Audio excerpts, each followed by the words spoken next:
আরজিকর কাণ্ডে অবশেষে আজকে রায়দান হয়ে গেল এবং as expected civic volunteer Sanjay রায়কে দোষী সাব্যস্ত করা হলো। মাননীয় বিচারপতি অনির্বাণ দাস আজকে যে ঘোষণা করলেন, রায়দান করলেন, সেখানে সঞ্জয় রায় সেখানে দোষী সাব্যস্ত হয়েছে। এবার এইটুকুনি শুনে যারা ভাবছেন যে দূর এ আর কি হলো, আলটিমেটলি সব তো শেষ হয়ে গেল, তাদের একটা কথাই বলতে পারি, রায়দানের ছত্রে ছত্রে যে কথা উঠে এলো এবং এই ঘটনায় এর পরবর্তী যে জিনিস হতে চলেছে তাতে একটা কথাই বলা যেতে পারে যে সঞ্জয় রায়ের এই রায়দানের পরই শেষ হইয়াও হইল না শেষ, এই কথাটাই যেন স্পষ্ট হয়ে গেল। দেখুন, এই মামলায় যদি প্রাথমিকভাবে দেখা যায় যে এই সঞ্জয় রায়কে কলকাতা পুলিশ ধরেছিল 24 ঘন্টার মধ্যে, এবং রাজ্য সরকার থেকে কলকাতা পুলিশ সকলেই প্রথম থেকে বলে আসছিল এই সঞ্জয় রায় হচ্ছে মেন কালপ্রিট এবং একমাত্র কালপ্রিট। এবং সেই পথেই আজকে যখন সিবিআইও সেই একই কথা বললো এবং তার সেই রায়দানটা হলো, বিচারপতিও মেনে নিলেন যা যা তথ্য প্রমাণ দেওয়া হয়েছে তার পরিপ্রেক্ষিতে যে হ্যাঁ সঞ্জয় রায়ই দোষ করেছে। তাতে করে মনে হবে যে কোথাও গিয়ে সেই কলকাতা পুলিশ, সেই মমতা পুলিশ, সেই রাজ্য সরকার তারাই তো যেন জিতে গেল। তারা যে জিনিসটা এস্টাবলিশ করতে চাইছিল এবং যে জিনিসটাকে আড়াল করতে চাইছিল বাস্তবে তো সেটাই হলো। তাহলে আর আলটিমেটলি এত কাঠখড় পুড়িয়ে সিবিআই এনে কি হলো? দেখুন, কি হলো সেটা তো অবশ্যই বলবো, কিন্তু তার আগে বলি এখানে সিবিআই যেটা করেছিল, চার্জশিট দিয়েছিল তারা, এবং সেই চার্জশিটে একমাত্র সঞ্জয় রায়ের নামই ছিল। সুতরাং এই মামলার ফলাফল যে সঞ্জয় রায় শেষ পর্যন্ত দোষী সাব্যস্ত হবে কি হবে না সেইটার উপরই ডিপেন্ড করছিল। এবং সেই জায়গা থেকে যখনই যে রিপোর্টটা পাওয়া গেল, বিশেষ করে ওই নিপল সোয়াবে যখন সঞ্জয় রায়ের সঙ্গেই সেটা ম্যাচ করে গেল, এরপর সঞ্জয় রায় দোষী সাব্যস্ত হচ্ছে এটা মোটামুটি সকলেই স্পষ্ট ছিল। আজকে তার রায়দান ছিল, সুতরাং সেই রায়দান হয়ে গেল। এবং সেখানে মাননীয় বিচারপতি অনির্বাণ দাস তিনি যখন বললেন যে দেখো, যা যা তথ্য প্রমাণ পাওয়া গেছে তার ভিত্তিতে দেখা যাচ্ছে যে আপনিই দোষ করেছেন এবং সেই জায়গা থেকে আপনাকে সেই দোষের সাজা পেতেই হবে। সঞ্জয় রায় যে পাপ করেছিল, অন্যায় করেছিল, সেটা তো স্পষ্টই হয়ে গিয়েছিল। যে অভিযোগটা বারবার উঠে আসছিল যে যখন আমাদের অভয়া কার্যত অচৈতন্য, অর্ধমৃত, তখন সঞ্জয় রায়কে সিনে নিয়ে আসা হয় এবং বাকিটা করার দায়িত্ব এই সঞ্জয় রায়কেই দেওয়া হয়। এবং সেটাই সে করেছিল, তার ফলেই ওই সব সবকিছু পাওয়া গেছে এবং সেই জায়গা থেকে সে দোষ করেছে। এবং মাননীয় বিচারপতিও বলে দিলেন যে যখন দোষ করেছেন দোষের সাজা পেতেই হবে। সেই সাজাটা সোমবার দুপুর 12টার সময় ঘোষণা করা হবে। কি সাজা হতে পারে, যেটুকুনি মাননীয় বিচারপতি ইঙ্গিত দিয়েছেন সেই জায়গা থেকে একটা জিনিসই স্পষ্ট হয়ে যাচ্ছে যে যদি খুব খুব কম সাজা হয় তাহলে 10 বছরের জন্য সশ্রম কারাদণ্ড হতে পারে এবং সর্বোচ্চ শাস্তি ফাঁসি হতে পারে। আর এর মাঝামাঝি আর একটা জায়গা থাকছে, সেটা হচ্ছে 25 বছরের জন্য সশ্রম কারাদণ্ড হতে পারে এবং তার সঙ্গে জরিমানাও হতে পারে। সেই জায়গাটাও করতে পারে, কিন্তু যে যে ধারাতে তাকে দোষী সাব্যস্ত করা হলো তাতে মনে করা হচ্ছে যে ফাঁসিটাই হওয়ার সম্ভাবনা বেশি রয়েছে। কেননা যদি অতীতের আমরা ট্র্যাক রেকর্ড চেক করি তাহলে এই মাননীয় বিচারপতি কিন্তু অতীতে ফাঁসির সাজা ঘোষণা করেছেন। এবার যখনই এই জায়গাটায় ঘোষণা করা হচ্ছে যে সঞ্জয় রায় দোষী, সঞ্জয় তখন বাঁচার জন্য একটা মোক্ষম অস্ত্র প্রয়োগ করার চেষ্টা করে। কি অস্ত্র? সঞ্জয় বলতে থাকে যে তার গলায় নাকি রুদ্রাক্ষের মালা আছে। সে রুদ্রাক্ষের মালা আছে, তো সেটা তার জন্য বাঁচার কিরকম সবুত হতে পারে? সঞ্জয়ের বক্তব্য হচ্ছে যে আমি যদি কোনো রকম কোনো কাজ করতাম, অর্থাৎ আমি যদি ধর্ষণ বা খুনের চেষ্টা করতাম, আমার সঙ্গে ধস্তাধস্তি হতো এবং সেই জায়গা থেকে আমার এই রুদ্রাক্ষের মালাটাই ছিঁড়ে যেত, সেটা তো ইনট্যাক্ট ছিল, তাহলে এই জায়গা থেকেই প্রমাণ হয়ে যায় আমি নির্দোষ। তখন মাননীয় বিচারপতি বলেন যে দেখুন, আপনার যা বক্তব্য আছে সেটা সাজা ঘোষণার আগে আমি সোমবার শুনবো, কিন্তু এখনো অবধি যা তথ্য প্রমাণ তদন্তকারী সংস্থারা দিয়েছে, সাক্ষীরা যে বয়ান দিয়েছেন তার পরিপ্রেক্ষিতে আপনাকেই দোষী পাচ্ছি, সুতরাং এই দোষ আপনাকে তার সাজা পেতেই হবে। এবার যেটা মূল জায়গাটা হচ্ছে, সঞ্জয়ের কথা একদম সত্যি, 100% সত্যি বলে আমি পার্সোনালি বিশ্বাস করি। কেন? কেননা যে কথাটা বারবার এই অভয়াকাণ্ড যেটা নিয়ে এত বিতর্ক হয়েছে, এত মানুষ রাস্তায় নেমেছেন, প্রতিবাদ করেছেন, সেখানে তো একটা কথাই বলা হচ্ছে যে মূল ঘটনার অনেকগুলো ভাগ রয়েছে। মূল ঘটনাটা যারা ঘটিয়েছে, অর্থাৎ অভয়াকে অচৈতন্য করে দিয়েছে, অর্ধমৃত করে দিয়েছে এবং তারপর সঞ্জয়কে ডেকে এনে বাকি কাজটা ফিনিশ করিয়েছে, সেখানে 5 জনের নাকি একজন টিম ছিল।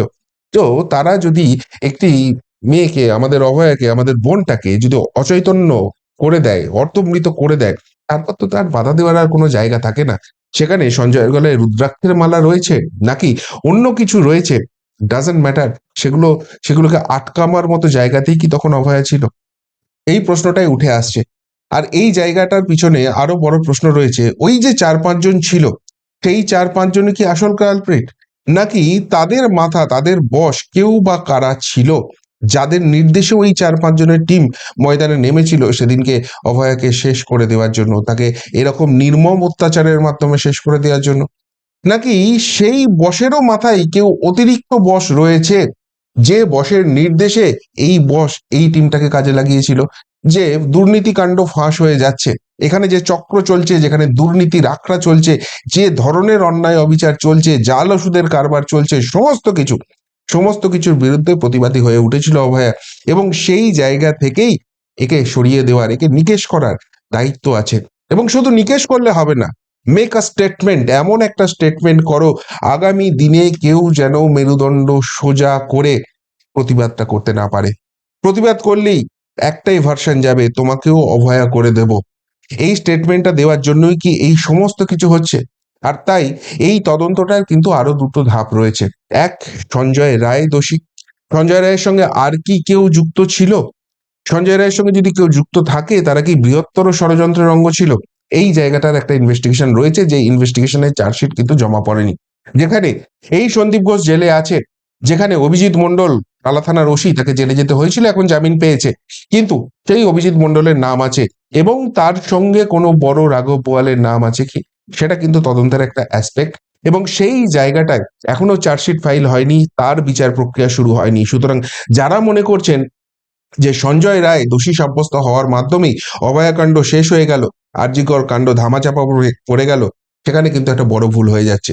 এবং তার সঙ্গে আরেকটা বৃহত্তর অ্যাসপেক্ট রয়েছে, এই বৃহত্তর ষড়যন্ত্র যারা করছে, সেই বৃহত্তর ষড়যন্ত্রের জায়গাটা কেন করতে হয়েছে?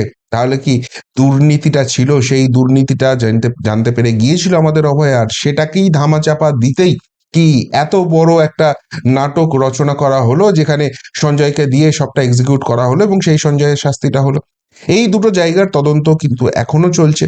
সিবিআই সেই তদন্ত শেষ করেনি, এবং সেই চার্জশিট জমা দেওয়া কিন্তু এখনো বাকি আছে।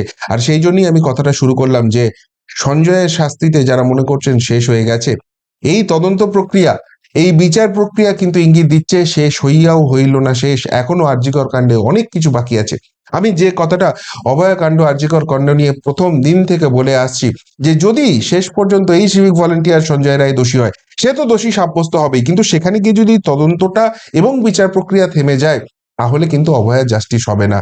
আমরা যে justice for Abhaya, justice for RG Kar এত চিৎকার করলাম, সেই জাস্টিসের এক পার্ট আজকে হয়তো ডেলিভার্ড হলো, কিন্তু বাকি পার্ট, একটা বড় অংশ, হিমশৈলের চূড়াটা হলো, হিমশৈলের বাকি অংশটা কিন্তু এখনো রিভিল করা বাকি রয়ে গেছে। এবং সেটা সঞ্জয় রায়ের বিচার প্রক্রিয়ার মাধ্যমেই কিন্তু উঠে আসছে। কেন বলছে এই কথাটা? দেখুন, সব নাম বলে দাও, রায়ের আগে শেষবার বললেন আইনজীবী, তবুও চুপ ধৃত সিভিক। আজকে এই সঞ্জয় রায় কোর্টে গিয়ে নাটক করছে, তার রুদ্রাক্ষের মালা ছেড়েনি বলে সে নির্দোষ দাবি করছে, কিন্তু এই সঞ্জয় রায়ের পক্ষে যে এত বড় কাণ্ড ঘটানো সম্ভব নয়, সেটা লিগাল এডের আইনজীবীরাও বুঝতে পারছেন। এবং তারা গিয়ে সঞ্জয় রায়ের সঙ্গে এই রায়দানের আগে একটা একটা শেষবার যোগাযোগ করার চেষ্টা করেছিলেন, তাকে কনভিন্স করানোর চেষ্টা করেছিলেন যে তুমি এই চুপ করে থেকো না।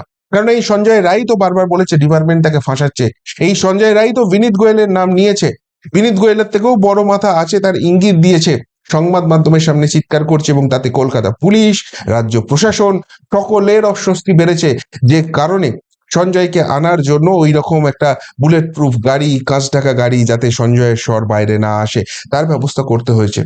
সঞ্জয় রায়ের কথা যাতে সংবাদ মাধ্যমের কানে না পৌঁছয়, সেই জন্য সঞ্জয় রায় যখন আসছে, তখন গাড়ির হর্ন, পুলিশের গাড়ির হর্ন একসঙ্গে প্যাঁ প্যাঁ প্যাঁ প্যাঁ করে বেজে উঠেছে, মাথা চাবড়ে ডাব ডাব ডাব ডাব ডাব ডাব করে চাবড়ে সঞ্জয়ের কণ্ঠস্বর চাপা দেওয়ার চেষ্টা করা হয়েছে।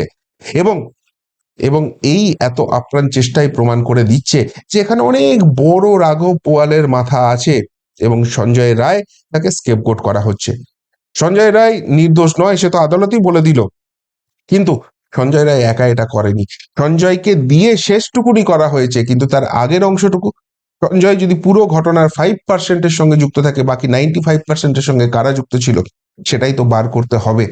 আর এই যে গাড়ি চাপড়ানো হয়েছিল, সেই গাড়ি চাপড়ানোর পর সঞ্জয়কে ওই জেল হেফাজতে গিয়ে চাপড়ানো হয়েছিল কিনা সেই খবর তো আমরা জানি না। সেই সেই ঐতিহ্য তো আছে এইখানকার কলকাতা পুলিশের, রাজ্য পুলিশের। আমরা তো বারবার দেখি সেই সব নিয়ে তদন্ত। সুতরাং সঞ্জয়কে এমন চাপড়ানো হয়েছে যে সঞ্জয় আর মুখ খুলছে না।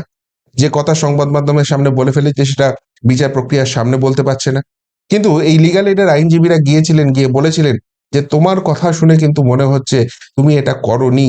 তুমি যদি সত্যিই তোমাকে ফাঁসানো হয়ে থাকে, যদি তোমাকে বলির বকরা করে দেয়া থাকে, যদি তোমাকে একটা পার্ট হিসেবে করা থাকে কিন্তু বাকিরা থাকে, তুমি তাদের নামটা বলো। হয়তো সেই তদন্তে সহযোগিতা করলে সঞ্জয় রায় রাজসাক্ষী হতে পারত। সঞ্জয় রায়ের শাস্তি হয়তো কিছুটা কম হতে পারতো। দোষ যে করেছে তার শাস্তি তো পেতেই হবে, কিন্তু কিছুটা হলেও কম হতে পারতো। সেই শেষ চেষ্টাটা কিন্তু আইনজীবীরা করেছিল, কিন্তু তবুও চুপ ছিল সিভিক ভলেন্টিয়ার সঞ্জয়। এখানেই প্রশ্নটা উঠছে যে কেন কেন এই চুপটা থাকতে বাধ্য হচ্ছে সঞ্জয়। তার তো যে জায়গাটা তৈরি হয়ে গেল আজকে, সেখানে মাননীয় বিচারপতি বলে দিলেন যে 10 বছর থেকে 25 বছরের সশ্রম কারাদণ্ড হতে পারে, কিংবা ফাঁসি, যেটা হওয়ার সম্ভাবনা সব থেকে বেশি, সেই জিনিসটাও হতে পারে। অর্থাৎ যদি ফাঁসি হয়ে যায় তাহলে তো সঞ্জয়ের জীবনটাই শেষ হয়ে গেল, সমস্ত কিছু চলে গেল।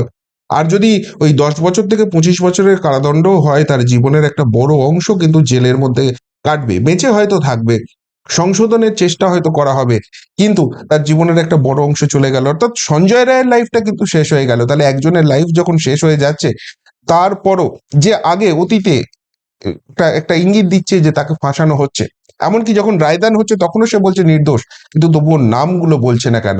আর এইখানেই সিবিআই এর কাছে এক্সপেকটেশনটা বেড়ে গেল যে সেই নামগুলোকে যদি সামনে নিয়ে আসতে পারে তবেই কিন্তু অভয়ের জাস্টিস হবে। নাহলে সঞ্জয় রায়ের হয়তো ফাঁসি হবে, সঞ্জয় রায়ের হয়তো জেল হবে, কিন্তু বাংলার মানুষ অভয়ের বিচার, অভয়ের জন্য জাস্টিস যারা চায়, তাদের কাছে সিবিআই কি সেই জায়গাটা কোনোদিন ফেরত পাবে? প্রশ্নটা থেকে গেল। দেখা যাক সোমবার কি শাস্তি ঘোষণা করেন মাননীয় বিচারপতি। কিন্তু এই মামলা যে এখানেই শেষ হচ্ছে না, এই তদন্ত প্রক্রিয়া, বিচার প্রক্রিয়া যে এখানেই শেষ হচ্ছে না, এটা জাস্টিস দেওয়ার যে ফার্স্ট স্টেপ, সেটা অন্তত আজকে স্পষ্ট হয়ে গেল। কি বলবেন সামগ্রিক প্রক্রিয়াটা নিয়ে? যদি কিছু বলার থেকে অবশ্যই কমেন্ট বক্সে কমেন্ট করে জানাবেন। এখনকার মতো এখানেই শেষ করলাম, ফেরত আসছি নতুন প্রতিবেদন নিয়ে খুব তাড়াতাড়ি।